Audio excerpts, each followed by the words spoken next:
Kinumpirma ng dalawang sources ng Billionaire News Channel na may arrest warrant na ang ICC laban kay Senator Ronald Bato de la Rosa. Eto na, hindi na nakatiis si Senador Bato. Buhato diyan sa kanyang pinagtataguan sa loob ng imburnal. Bigla ang pag-surrender sa ICC. Alright, welcome back to my YouTube channel. I'm Andes Vlog. Nako, ay ito na ang matinding sinapit nito nga si Senador Bato. Kasabay ho ng paglabas ng kanyang arrest warrant ay kasabay din ho ang kanyang pag-surrender sa ICC at sa mga kapulisan. Kaibigan, isang like muna sa video na ito. Kung nagustuhan nyo po, please subscribe my YouTube channel. Hindi naman po lingid sa inyong kaalaman na itong si Bato ay ilang buwan na nagtatago kahit noong pa man, nung una ay walang kumpirmasyon ang ICC sa paglabas ng arrest warrant. Nagtago na ho. Natakot na talaga. Takbo ng takbo kung saan siya may tatakbuhan na wala namang warrant of arrest noon, kundi balita lamang at walang kumpirmasyon sa ICC. Subalit kahapon, lumabas yun ang balita na mayroon talagang officially na nilabas ang arrest warrant ng ICC at pinaparesto na si Bato. Ay kasabay din ho ang pagpahayag ng kampo ni Bato na siya ay susuko at susurrender. Nako, ay matindi ho ito. Ano ang nakain ito? Bakit susurrender? Ano? Ang kanyang mitiin sa buhay, bakit susurrender? Kaibigan, mas mabuti pa ho ay ibahagi ko sa inyo mismo ang complete details dito. Ibabahagi ko po sa inyo ang completong detalye at nang sa ganon, lubos nyo pong maunawaan. Kapit, mga kaibigan, wag po kayong maalis dahil heto ho, ibabahagi ko po sa inyo.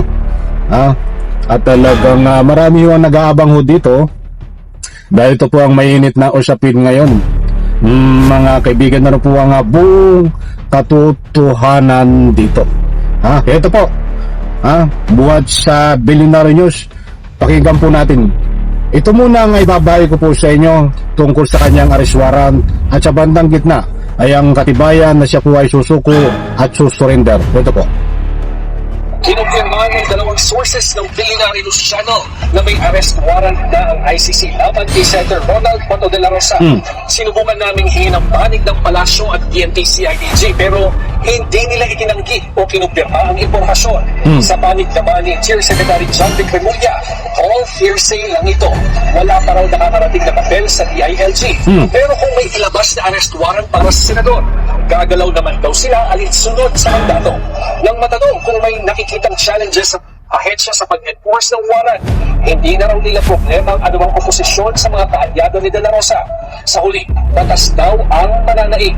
Isa si De La Rosa sa pinangalanan ng ICC na co-perpetrator ni FPRRD sa kasong Crimes Against Humanity. Sinubukan natin kunan ng pakayag ng kampo ni De La Rosa pero wala pa silang tugon sa ngayon. Ayan mga kaibigan, buhat sa Billionaire News na sila po ang nagpahayag na mayroon pong arrest warrant.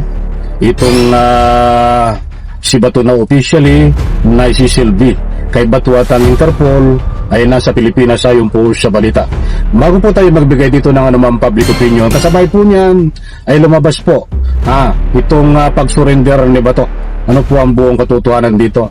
Bilisan po natin para tayo hindi kulang sa oras. Nandiyan ho sa naka-plus sa screen, buhat sa Abante News Online. O ito, ako pa mismo ang magsusurrender kay Bato. Babasahin po ang tunay na nilalaman ito.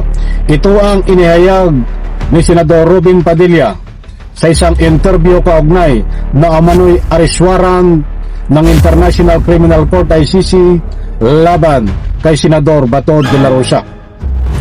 Kung ang humahanap kay Bato ay Philippine law, ako po ang magsusurrender, pero hanggat dayuhan hindi kaya ang puso ko kapag ibinigay ko si Bato. Nagtaksil ako kay Andres Bonifacio. Nandiyan po mga kaibigan ang katibayan. Hindi po tayo dito nagpapakalat ng anumang fake news.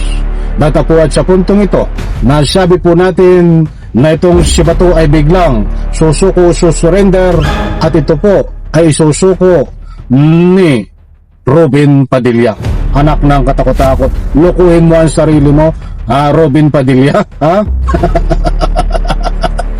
Ayaw ko nang bigyan ito ng bigyan ng mga diin dahil useless, hindi ko kapakipakinabang ito nga mga sinasabi ni Robin Padilla na siya mismo ang magsusurrender kay Bato. Ayan po ay mga kwentong barbero, kwentong kutsero. Binigyan ko lang po ng daan dahil marami po ang nagtatanong sa comment section na kung totoo daw na talagang isusuko ni Robin Padilla itong si Bato. Wala pong katotohanan mga kaibigan. Yan po ay kwentong barbero nitong si Robin Padilla. Sabi nga ni Robin Padilla noon kapag kinuha si Bato at kinulong sa ICC, ay sasama raw si Robin Padilla. Parang ganyan ba ang mga style bulok. Hindi ito pelikula, Robin Padilla. Dapat kayo nandiyan na mambabatas ay batas ang gawin nyo. Hindi ang ginagawa mo, Robin Padilla, ay mambubutas. Dapat yung lalabas sa inyong bunganga diyan ay pakinabang ng taong bayan, hindi yung puro kayo kalukuhan. So mga kaibigan, disclaimer lang ho, tayo lang po ay nagbibigay, nagbabahagi ng anumang malalaking stream media na kumakalat na mayroon tong arrest warrant si Bato na officially inilabas ng ICC at ang Interpol ay nasa Pilipinas na, at sabi nga sa balita na ito at kalat na rin sa malaking stream media na magpapakalat ng 10,000 pulis itong ating DIG Secretary upang tumulong sa pagdakip kay Senador Bato. But kaunting paalaala lang ho mga kaibigan, ay may lumalabas yung balita na hindi raw totoo ang balita na talagang may arrest warrant itong si Bato. Ba't ka sinasabi naman sa balita ng mga pagkakatiwalaan na malaking stream media, ABS-CBN, Billionaire News, News 5, ay mayroong lumabas na arrest warrant. Kaya't mga kaibigan, para naman sa kapakanan nyo, bibigyan ko po kayo dito ng follow-up, complete details, kung totoo talaga na officially inilabas ang arrest warrant, mga kaibigan. Kasi kumakala to, may nagsasabing wala, may nagsasabing hindi. Tandaan po natin, hindi po natin alam kung ito'y taktika, strategy na ayaw talagang ipaalam para nang sa ganon, biglaan lumabas si Bato, mga kaibigan. So titingnan po natin kung ano ang nakapaloob diyan. But ngayon ho, yan po ang mainit na usapin. Talagang si Bato noon pa man ay nagtatago at bigla ang pag-surrender ho, yan po ay isang chismis ni Robin Padilla na yan ho ay isang basura. Alam ko mga kaibigan, nakuha nyo ang gusto kong punto. Nagtatago si Bato sa loob ng imbornal. Hindi po yan susuko mga kaibigan. But mahuhuli po yan kapag talagang mayroong arrest warrant.